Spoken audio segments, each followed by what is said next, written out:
present. Hello, It's everyone. just present. Happy Friday, TGIF.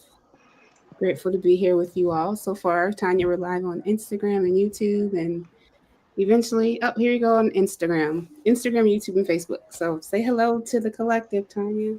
Hi, everybody. All right. Well, today, y'all, we're just having another keeping it real conversations. Two friends just chatting and chopping it up. So, really excited to be here with my friend Tanya. We've been co-conspiring for a couple of years now. Tanya, why don't you kick us off? Like how do we meet? I love how we met. So, we met after a few years of me admiring your work and really enjoying the way that you engaged in comments with not just me, but everyone. And I really wanted to meet you. So, I booked a consultation with you to say hello That's and what it have a was. little one on one. And it was like, honestly, some of the best money ever spent. Well, And thank you. I worth every penny. And it's just been a gift that keeps on giving. And I knew I was like I was following my intuition properly about you and with you because um I was a bit nervous to meet you. Mm-hmm. And so I was listening to my grounding song sitting on the dock of the bay, Otis Redding, and I told you that, and Yep. you put it on, and then it was just like a really good playlist, and we just grooved through our whole conversation. It was That's great. yeah. I remember like you're like, oh my God. And I'm like, what's wrong? Are you okay?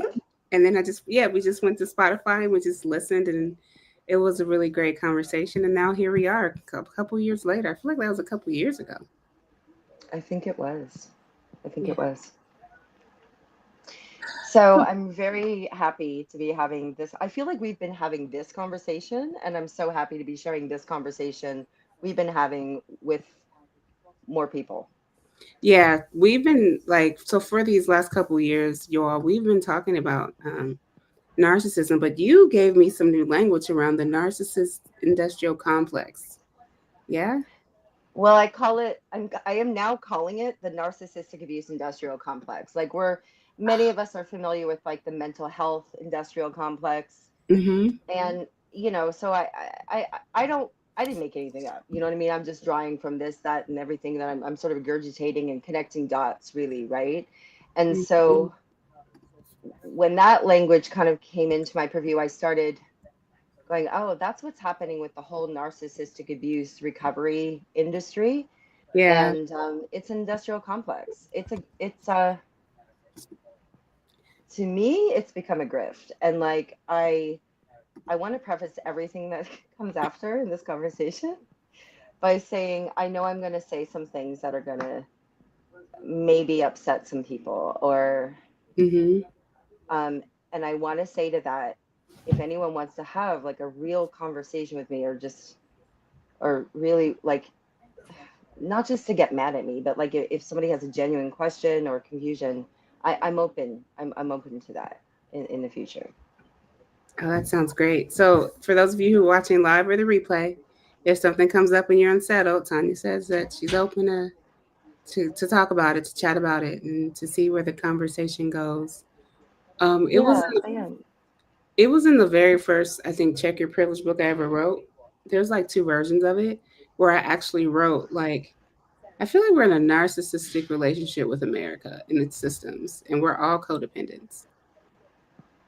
And like Yeah. looking at what's happening today, and that was written like 6 years ago. And looking at what's happening today, I'm like, yeah, this is definitely abuse. Just the way they're throwing everything at us, the threats to pull funding, the backlash. It's like almost like this freeze fawn, just this constant state of gaslighting. I don't know, I was Tanya. just gonna say the gaslighting. Yeah, Yeah, it's definitely yeah. giving gaslighting feels. So look, narcissism is a real thing. Right. I have a however that I'll come back to. And narcissistic abuse is a term to me. I mean, it's linguistically intuitive. You know what I Yeah. mean? But like it feels right. But I'm not so just to me anyways, it just seems a little redundant because I don't know how anyone can be like behave abusively without some of what people call narcissism, right? Right. So it seems a little bit redundant as a term, Right. but but I'm not really that stuck on the semantics of it. It's more like, yeah, I get it. Okay, I hear you, It's because just it on the way. encompasses more than physical abuse. It's all the emotional and psychological abuse, which gets Right. really specific. But the reason I've stopped using the term, and I've stopped using the term narcissist for some different reasons as well. Well, mainly because it doesn't mean anything. I don't know what people mean when they say narcissist. Like, Yeah. what do you mean? But but when people say, I stopped referring to the term narcissistic abuse because I don't want to refer people to the books and articles and YouTube and everything that like to the narcissistic abuse industrial complex, because as soon as you type in narcissistic abuse, it's giving all of this information that's actually really harmful. Yeah, I want to agree with you there. I think there is something to limiting that word or just like Googling it, because I tell you, the funnel I fell in, I I was like, whoa, Me what? too. It like Yeah. the YouTube people, and like it's like when you say grifty, it's like people are building platforms off of abuse. And for me, there are just some things that you need to do in therapy with someone who has that skill set.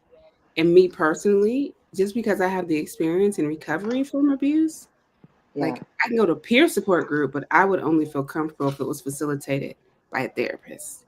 Just because of the grifting that I've seen in the space. Because I fell down the rabbit hole fast. Yeah, I would add on to that a therapist who is on a journey of their own as a person and a clinician that encompasses um,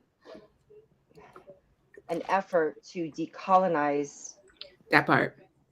and right their lens on mental health and healing, Right. who isn't freaked out by talking about systemic abuse and the myriad external issues going on that we are all having so many very natural responses to that are often pathologized, Yeah. rather than like, let's look at what's wrong with you and diagnose you and and fix you. Because I don't know, I mean, if anybody right now in this moment is feeling dysregulated, rageful, depressed, or other mental health issues that are being exacerbated, you know triggered, that sounds like a pretty um, normative experience right now. Like, that sounds like actually good mental health. It means that everything's working. It means that your natural responses to horrific things around you is working, or are working. So, based on what you just said a moment ago, I'm muted. Go ahead. Keep going. well, it's to you. So, what you were saying a moment ago about America, about being in a narcissistic abuse, or yeah, narcissistic abuse relationship with America. I've started reading this book. It is by Tiffany Grayton. What's it Black called? America. It's called Black American Refugee: Escaping the Narcissism of the American Dream. Oh, wow. And it's a story. A like an account of her own experiences, but she writes it through the lens of narcissistic abuse. Can you see all that? Wow. I'm going to have to grab Tiffany, that book. I hope it's okay that I'm sharing this with Yeah, yeah, you. you have to share. Okay. Please share. Hold on, Because I'm it's a gonna beautiful share it so cover. people can see it. Um, a little bit bigger. I think I'm able to share the screen. You shared it there. It looks like it's also written by Penguin Random House. So this is the book, friends. It's Black American Refugee, Escaping the Narcissism of the American Dream. That is so wow. Definitely gonna read it. Definitely a Black History Month read. So I'm highlighting this book right now because um it's the first like it's the first book I've found that uses this language of narcissistic abuse that's written by a person of the global majority who also um, really focuses in on systemic abuse, on systems, Mm-hmm. not just on what's like interpersonal No, relational abuse and trauma, but on systems. on a systems And level. right, and like even if you look at her, even if you look at like who she's referenced, right, like the books and the literature she's referenced, none of it is like this person's work on narcissism or this person's work on narcissistic abuse. It's like I mean, the first one in chapter 2, she references Olivia Waxman, a paper President Trump played a key role in the Central Park Five case. Here's like right, like um, looking at black stereotypes as reflected in popular culture. Like she's saying all the things, but she's not like am I? Does that make sense? Like it's not like in this little sort of like silo of like let's all just regurgitate the same stuff, the Right. same thing. Narcissistic abuse is this: idealize, devalue, discard, gaslight. And the other thing about like just the language itself when it comes to narcissism is like the term itself was created the concept and like putting it in like psychology and pathologizing and diagnostics, it was created by like cishet white dudes a long time ago, and And this it was a was it was no, it go feels ahead. like they were creating something based on their own ego. I mean, probably. I mean, that's probably why they created most things, right? And then and it was at a time when like they weren't looking at or accepting things like colonialism or white supremacy. So like if you look at colonialism and colonizing behaviors, Yeah.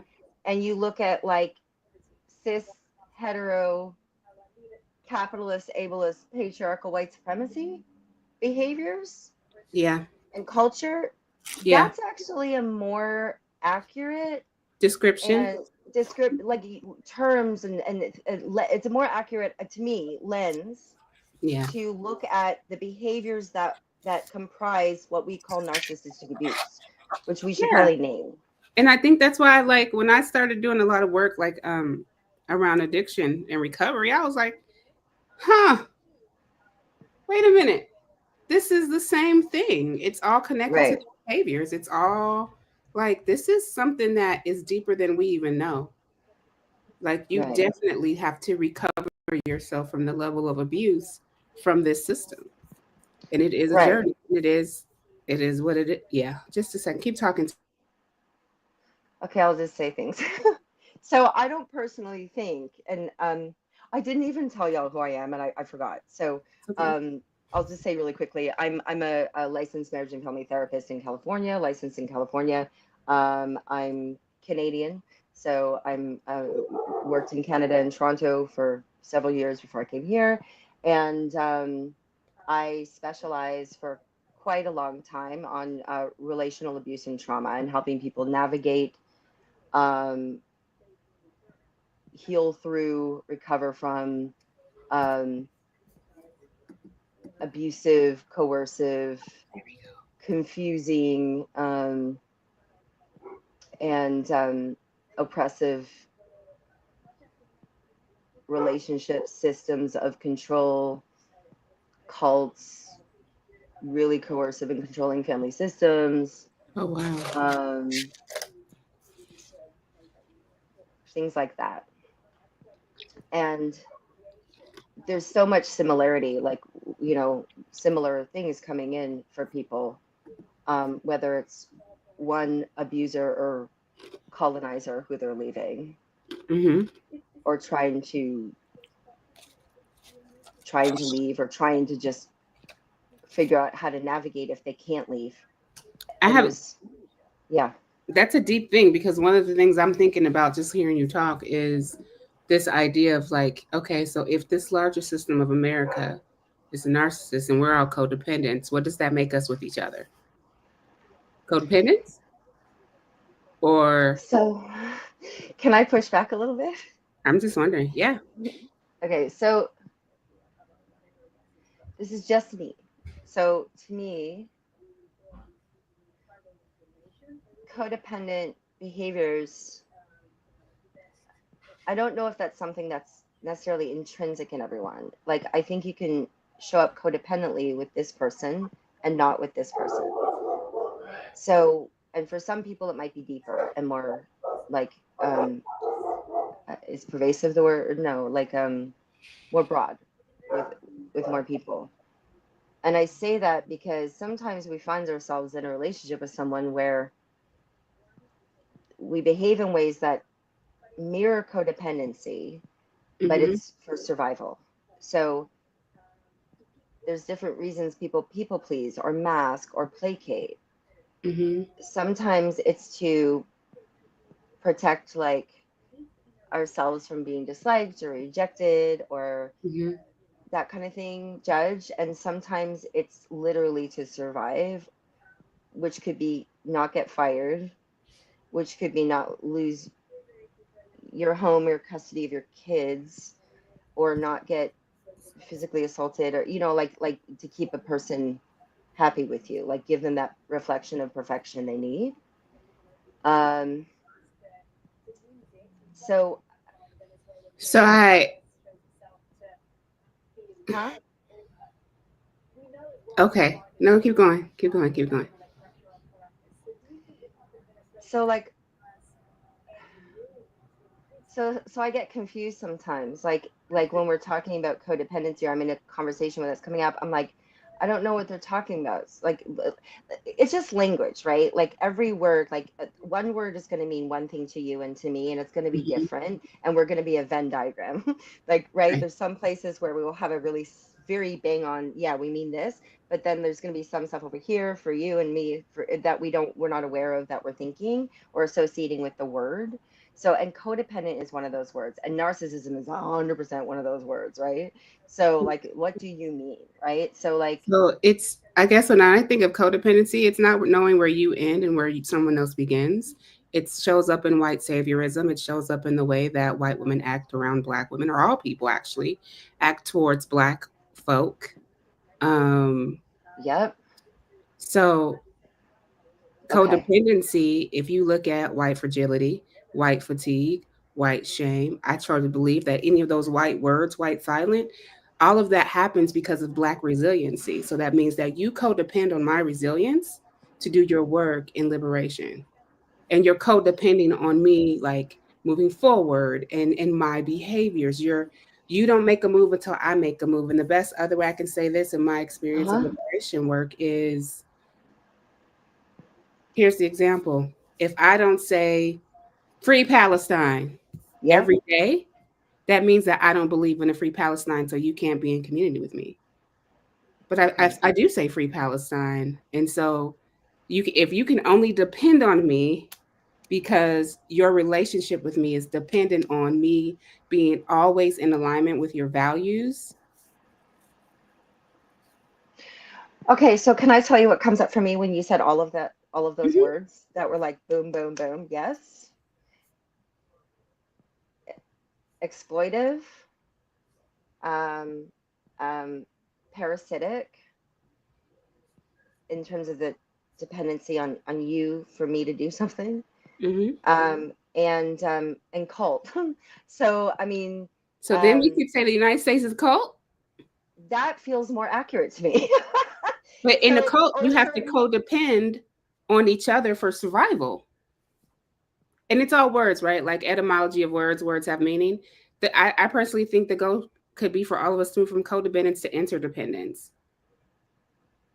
But like, I don't think about things in like textbook definition. Like, I wasn't trained as a therapist, right. but when I look at the definition of codependency and the work that I do and the work that you do, there is the code of America that is fueled by narcissism that we all depend on to survive. And therefore, some of our behaviors, not all of them, are codependent like behaviors. Not calling everyone, I, I'm not giving everyone that description, but if I were to like say the behavioral patterns where I it began and where you end, or white fatigue, white silence, white apathy, and white fragility depend on black resilience, Yep. it's something there. Don't have to have the answer today either. There's more than just something there. Yeah.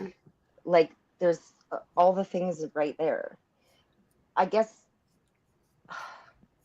that my pause right now is on the binary, because I feel like the binary is where we get stuck, because then it's like if I'm one thing, you're the other. But I'm actually both. I'm actually all of it. And maybe we all are, right? So, That's when I say all of us are codependent. What you're saying right now, that's what I'm speaking to. There is no binary. We right, all are complicit in the system. And so right, I can wield my power as a black woman, you can wield your power as a white woman. And we can play a power dynamic that's dependent on how we show up. right. And then the other piece that would extend from that, where is that I can even just speak to myself. Like, I'm a white woman. I'm a white woman with a lot of resources, right? So there's power. So I can be on what you're naming is the codependent part of things, and I can also be on the narcissistic part of things, Mm-hmm. right? Like, so it's like, so the way that the binaries show up in like the narcissistic abuse industrial complex, which is why I'm like passionately wanting us to sort of embrace the idea of moving away from the language altogether someday, Mm-hmm. is because the binary there is narcissist empath. Sometimes it's narcissist codependent, but more often it's narcissist empath. And the narrative being described to people, being taught to people by all those IG accounts, educators, experts, influencers who are using the narcissistic abuse language, they're saying that if I was abused by someone, say a narcissist, then that just by default, that means it's because I'm an empath and it's because of all my empathy for, the abuser. Just I'm just so empathetic, right? Yeah. But the problem here is that they're saying that every individual is intrinsically either narcissistic or non-narcissistic, empathetic or not empathetic, abusive or non-abusive, but that doesn't make any sense, because all the Mm, people we're all angry at right now in the world, all the people who voted this way or doing this or doing that, they could also be, and probably are very likely, in abusive relationships with a partner or a spouse or something, or a family member. So, like, you can be a victim of abuse, oh, yeah. meaning, It's like the oppressed oppressor framework. boom, right? So it's I think in that framework, in any of this work, that's why I've lately been saying for at least 2 years, without using a binary, I can be a narcissist. I can show up narcissistic. I can show up codependent. There is no I'm either one or the other. Because Right. I'm a It product depends. of this system, I can code switch into any reality that I want because I was Exactly. born into this. And it depends on who we're relating to, right? Like like the whole NAIC, I'm calling it, they will tell you that the narcissist is going to be really great to all these people over here and then abusive to you. That's one of the ways this can show up. Well, Yeah. Yeah, because over there they don't have as much privilege and power. But we can all do that. We Right. can all do that. Like we all take liberties where we can get away with it. And I'll be the first to say, like, I know this. I know this about myself. Yeah. And the problem in the what survivors, these very vulnerable survivors, often desperate to, get relief from like the pain of all the cognitive dissonance, gaslighting, abuse that they've been experiencing, they're gravitating towards these spaces, and they're not being taught how to look in the mirror. Hmm. Not in regards, not in a victim blaming, like what you did in that relationship to like, you know, deserve it or why it happened to you. No, no, not that. I mean, like, how do we, as a collective, say, of survivors who are understanding something that we're all sharing, how do we heal from what's been done to us, but also heal in a way where we can acknowledge ways that we might actually also be harmful to other people who we're in a different dynamic with. I think for me, it's always being open and vulnerable in all your relationships. I can cause harm and I will cause harm. I'm not perfect and we'll work through it. That's the healing. That's the medicine is being real and vulnerable, like getting to a place of vulnerability in your Right, relationships where you can be honest, like we're going to harm each other. So right. how are we going to, what is our, like, how do we come to agreements of how we handle harm? That's That's literally, no, sorry, go ahead. I think that's literally like I think that's literally takes perfectionism, throws it out the way. The fear of failure throws it out the way because you came up front like I'm flawed and I'm Yeah, going to be harmful and I'm not perfect and please don't we will expect me cause to be harm. perfect. I think it's just being upfront and honest. And I think we fear honesty, directness, and like keeping it real with each other because we really have never had to keep it real. It's like we've all been in like the Truman Show, so many of us, right? People just Hmm. sort of placating and people pleasing, but meanwhile we're feeling kind of gaslighted and dysregulated because nobody's like giving us a tangible Right. relationship to like grab onto And and go for the and the ride. and the people, my people who have sat here for years, millennia telling y'all, hey, this country don't care about you. Hey, this is happening. Now we sit back because my culture we I know how to survive what's coming. If you have ancestors that have survived major worldwide atrocities, the Yeah, DNA for survival is already in you. And this goes across race and cultures. So when I see people saying stuff on the news, I'll be like, oh, okay. Like that's my like, okay, I know what to do. You know what I'm saying? I don't go into fear and panic. I don't want to dysregulate my nervous system for anybody. I already have an autoimmune disorder.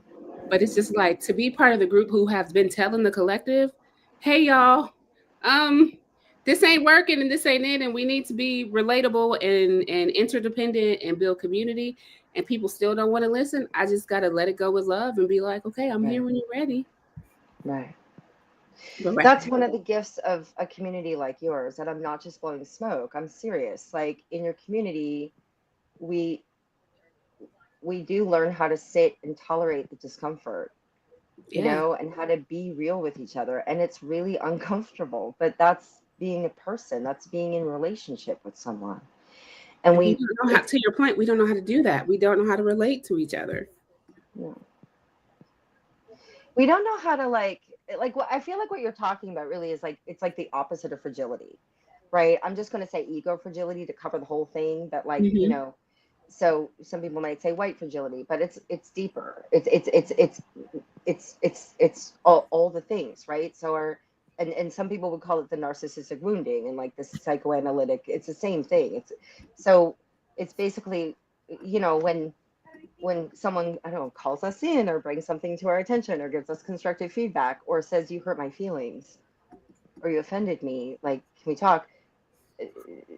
We receive that too often, like an attack on our character as a person, and then Yeah. we want to defend who we are by explaining who we are, and we go into all of that, or we go to the extreme of Darvo. But But what if we were able to see it as like someone actually giving us a gift, like like I am in this moment, I am investing in the health of our relationship Right. by telling you something that um, I need you to be aware of for us to have peace and harmony. You don't Hmm. have to agree with me. I just need you to see this. I need and and further than that, I want to know that you see what I see. You might not feel exactly the same about it, but like, can you see it? Like this kind of thing. And it needs to be like symbiotic and mutual. But Hmm. It's it's and the it's other it's like that mutuality and reciprocity, and it's unfortunate because like someone with like the work that we do in community, it's like you get it so much that you forget how to validate yourself. So like how do we do that but then give you the skills as folks in white bodies to validate yourself and your own experiences, because people do see what you see, right? But like at what point do we start to trust our guts and like our bodies as solutions to not always going outside of ourselves, but we need that connection, but really like, okay, this is really happening. I feel it. I'm not making it up. And then going to our other friends, like, hey, I noticed this and it's really, this is what it feels like in my body. Do you notice this too? Yeah, I can relate. Well, I don't know about my body. Like, there's so much, I think as mm, a culture of people, we forget so much of our self validation is trusting your body and like your body's response to things in real time. Well, for me, it's how you can learn how to like validate yourself. But like as far as relationships, like it is trust in that messy middle that like you're in relationships with people who are really gonna make you like a better human being in relationship together, even when you fuck up, even when you fail, mhm. even when you cause harm. Um, And we need to be able to pause and just pause long enough and sit with something and not be in our urgency so much, right? Not be so quick to react so that we can respond, because we need a minute sometimes. I know I do. This is something I work on every day. I I need a minute. Pause when agitated or unsure.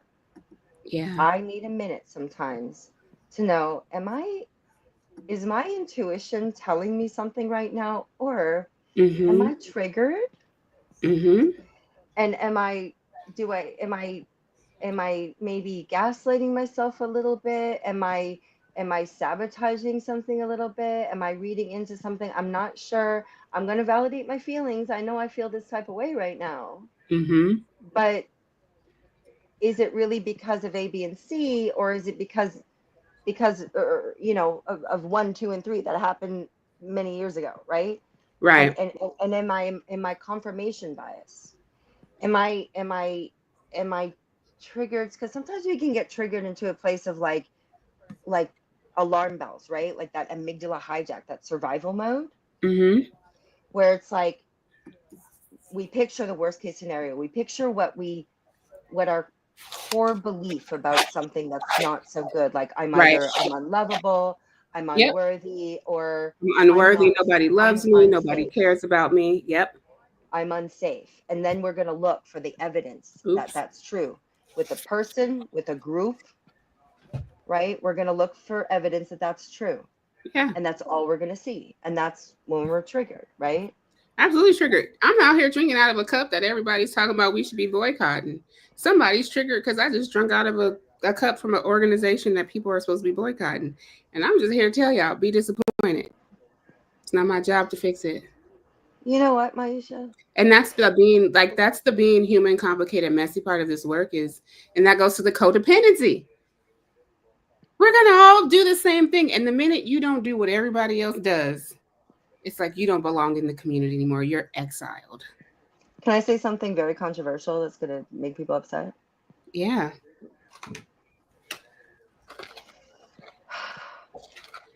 I think it's more our narcissism that draws us into cults than our codependency. Oh, say it Because again.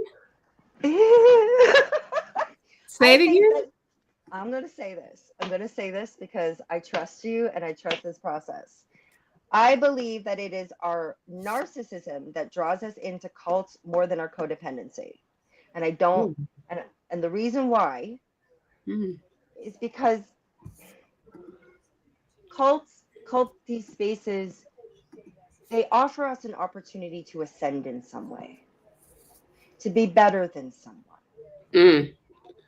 to be morally superior, to be seen and perceived as a good person, to be given the keys to the kingdom of the Lord, to be saved or something like the religious stuff, Yeah. to Yes. be rich, to To get be rich, to make redeemed. To money, be to sell all these redeemed. leggings and have more money than your friends and you can buy the house.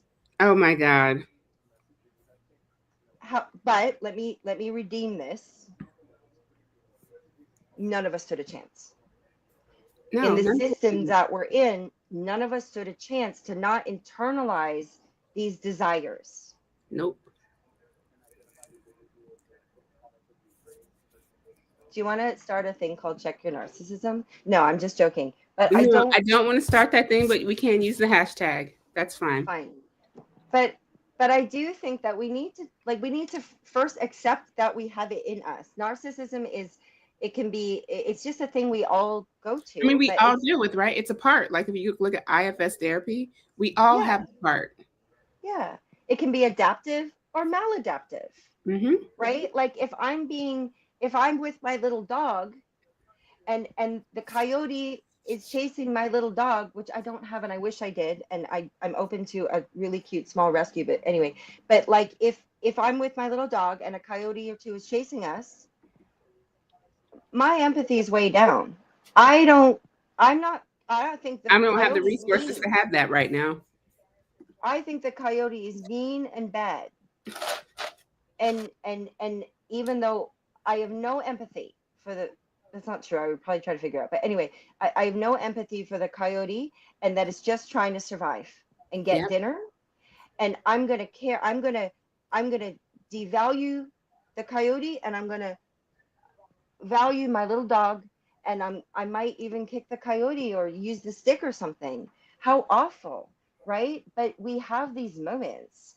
Or if I've got a deadline, I got to get something in, or I'm going to get fired or something. Mm-hmm. Like I have a really important thing, or some big stress, a big thing. My empathy for you, like for anybody, is going to go down. I'm going to be neglectful. I'm going to be short. I'm going to invalidate the importance of the thing you're bringing to me. Yeah. But most of us just don't live there, No, right? we don't. So we vacation there for a minute to get to deal with what we need, and then we come back to our homeostasis of having like a normative level of empathy. We become back to our relational spaces.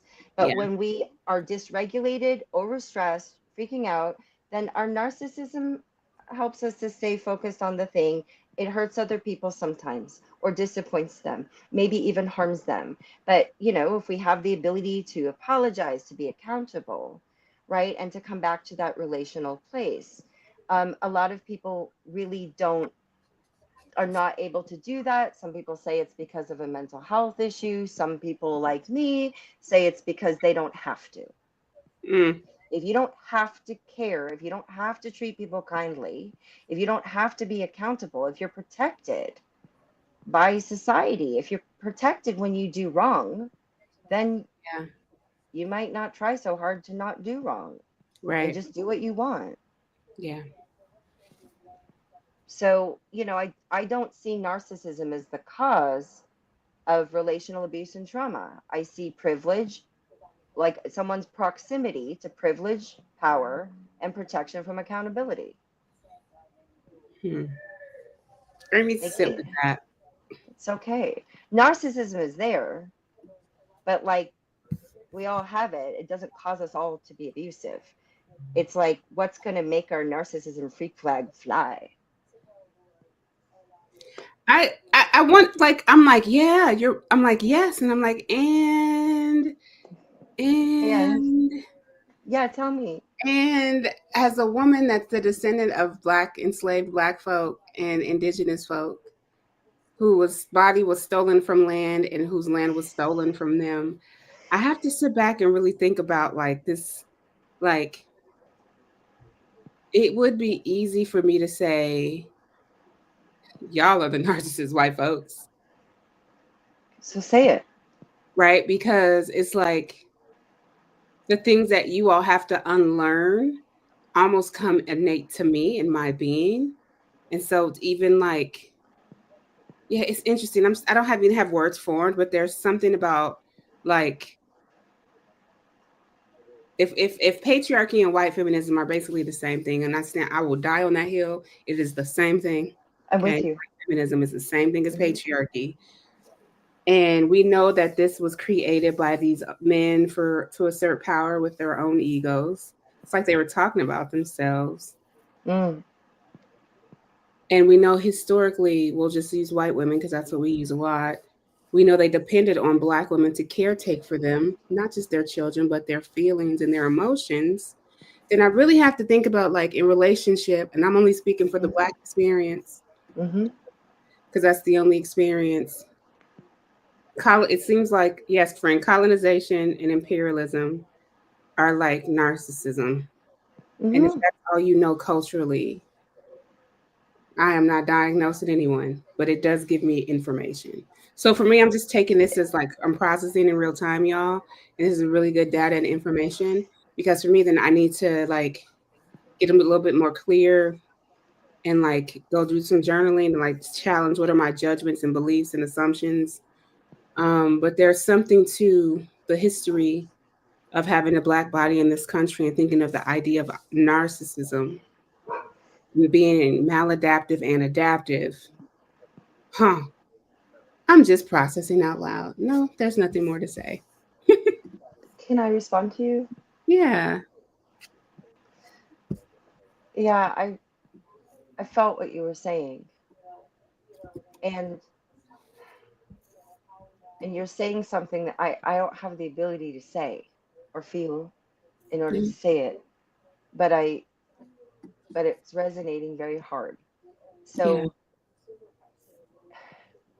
because here's the thing, if we continue to dehumanize everyone who we label narcissistic or a narcissist, no Right. one's no one's going to examine their own narcissism that Right. might be causing harm to other people in a very similar way of like we need to unpack and recover from our internalized white supremacy, our internalized homophobia, transphobia, Right. our like all of the isms and ias or whatever what obias we we all, well, not we all, but many of us, at least those watching here, probably agree that these are all things that you don't say I'm not a racist. Right. Yeah. If you're a white person, you don't say that. It's There's an understanding now that we say we're an aspiring anti-racist, or we're right, like we understand that we are moving through and healing and recovering from and navigating and try to mitigate the impacts, the negative impacts of our internalized racism. Like Mm. we've kind of we're working on accepting that, and in that Yeah. radical acceptance kind of way, so we could heal and mitigate harm to others. We need to be doing that with, we can, I'll use the term narcissism here because y'all know what I'm talking about. um it seems it's in the same pot to me as our colonialism, our supremacy, Hmm. but it's in the same. So like I want people to come to me and say like I really I think I'm struggling with narcissism. I'm defensive all the time when anyone calls me out. Hmm. My ego is so fragile.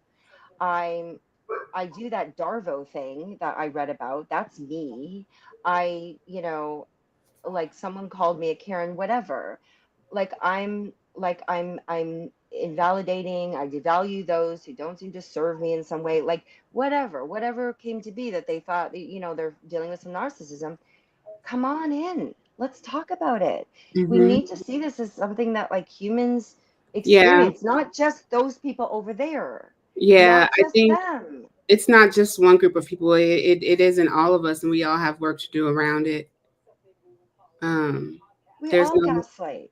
there's no like measuring stick, right? I hear what you're saying. Like, that's like it used to be. If you had autism, you either had high functioning autism or low functioning autism, and now it's just like a spectrum.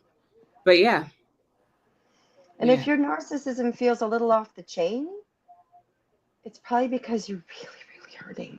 Like something's got you so deep in the mud. mm-hmm, So deep in the mud. And I know you're protecting yourself, not you necessarily, universal you.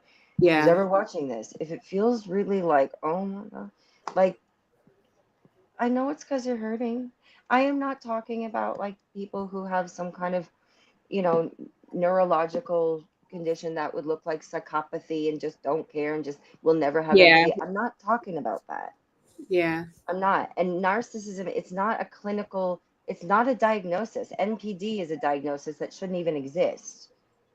A In lot of these fact, sorry. diagnoses shouldn't even exist. But anyway, Oh, the DSM is not, okay, I don't want to get, that's a whole nother live. I don't You'll want to get have to come reported. back. So And I don't yeah, want I you to need to get prepare for that one. I de-licensed. need to prepare for that one Yeah, because you don't want to get yeah, de-licensed. no, I mean, no, no, I don't. I do not. But um, that's a whole nother conversation. There's a Um, comment here. Can I read this to you? yeah, of course. It says for us to check out Dr. Ramani for some clarification about the spectrum of narcissist traits and malignant narcissistic brain disordered people. Narcissists do not wonder if they are narcissists. Right. So honestly, there's like a whole slew of like experts and educators and all the things who are they're I mean, look, no shade to anybody, but they're all basically saying it's the same thing, but in different like different packaging and different sort of different packaging. But they're all sort of regurgitating the works of um Sam Vaknin, who in he's a like Oh, yeah. uh, a Yeah. self-proclaimed, He's he a said self he's diagnosed proclaimed. NPD. Yeah. So he coined the term narcissistic abuse back in 1995, I believe, You can as find some well of his as old YouTube videos. yeah, as well as like flying monkeys and things like that. So Yep. it's all his work. And then everybody just sort of like he was the first to have like a group, an online forum and all this stuff. And then all these different people came in after and just sort of regurgitated and rebranded all of that.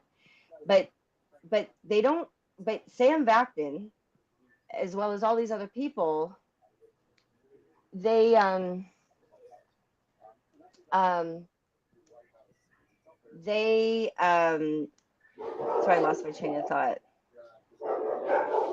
They basically cherry pick, right? So if you look at the way like psychoanalysts talk about narcissism, they Mm-hmm. rarely use the term narcissistic abuse, first of all, because they're not part of this whole thing. They talk about narcissism, but they talk about it more like they'll acknowledge our collective narcissism, right? Like these other folks, they're grifty. They or some of them are probably well meaning, but they talk about narcissism, narcissistic abuse more from like just in all this sort of same way, and they cherry pick what they want to say, which is what people kind of want to hear.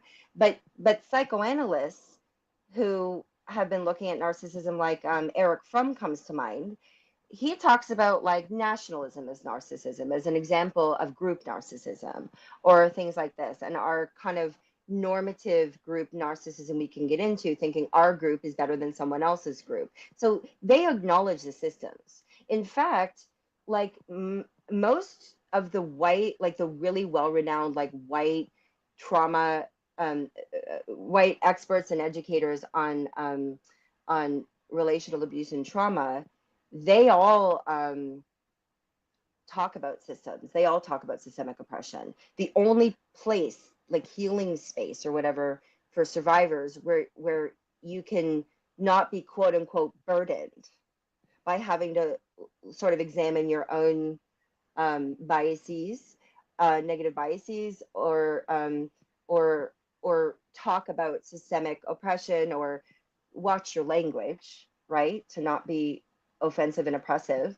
to, you know, marginalized folks, the only place you can do that without having to do all that is the narcissistic abuse industrial complex, because none of them ever talk about systems ever.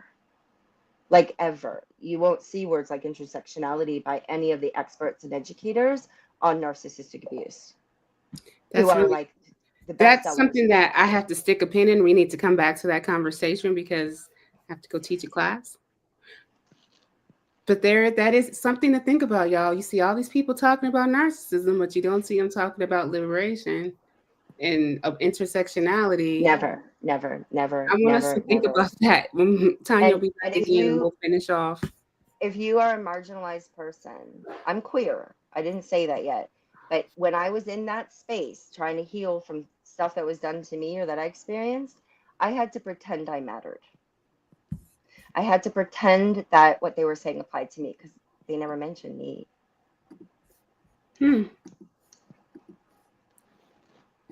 So next time, y'all, when Tanya's coming back, here's your homework is to go and check out videos around narcissism and see if they talk about the social justice frameworks.